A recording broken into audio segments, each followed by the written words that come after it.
I think Georgia particularly made a statement with their fast start in that 35-14 win over Kentucky.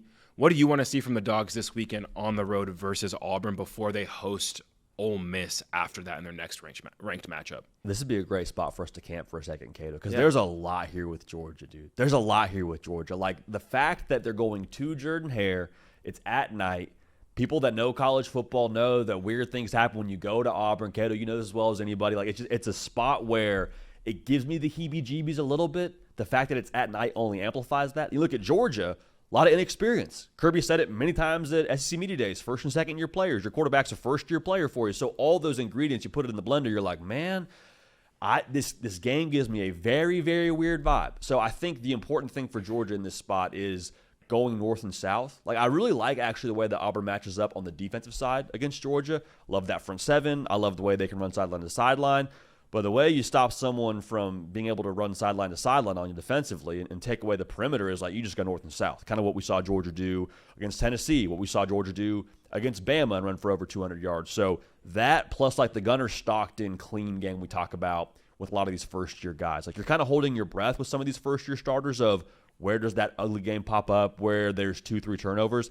That can't be this spot for Georgia. They got to be able to push the ball downfield as well against a pretty gettable Auburn secondary for my money. So a lot of weird there with Georgia, Cato, but if they go back to like the battering ram and Gunner Stockton can just kind of keep everything where it's supposed to be and make the plays he's got to make downfield, I like Georgia in that game. But, dude, it's going to be very, very interesting how that spot impacts that game in general with how Auburn's playing right now. Yeah, very sneaky. This game has been like surprisingly weird and like close the last couple of years with better Georgia teams. So Yes. they're definitely not in a spot with their inexperience at large to take this lightly. I think this one's just going to come down to can they protect Jackson Arnold. Like I think if Jackson Arnold has time and can get through his reads and be effective as a quarterback and get the ball to his weapons, this game gets a lot more interesting. And we saw games where he got sacked a bunch of times against Texas A&M and it was still interesting. So like that's what it all comes down to me. That's the biggest matchup, I think. Can Georgia get pressure on Jackson Arnold to make him uncomfortable? Because if they don't, then I think that just opens this game up in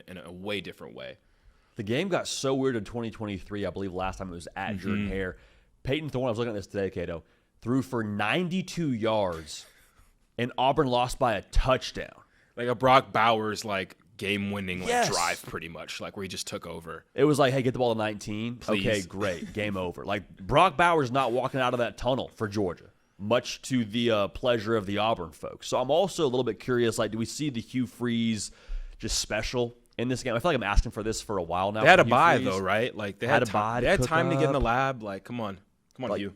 also, the Georgia secondary, like, feels pretty gettable. Like, we've seen Joey Aguilar cook him up a little bit, saw Ty Simpson cook him up a little bit.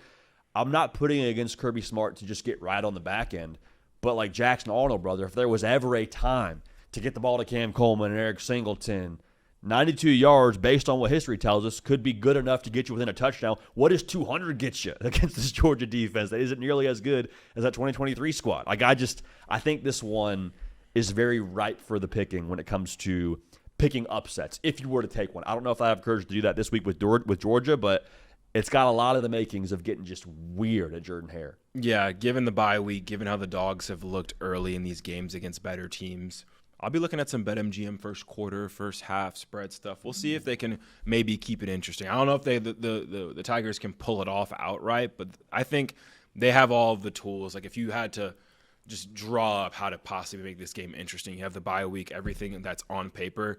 You got to think the Auburn staff can at least cook something up to make this game interesting to start. But You would hope so.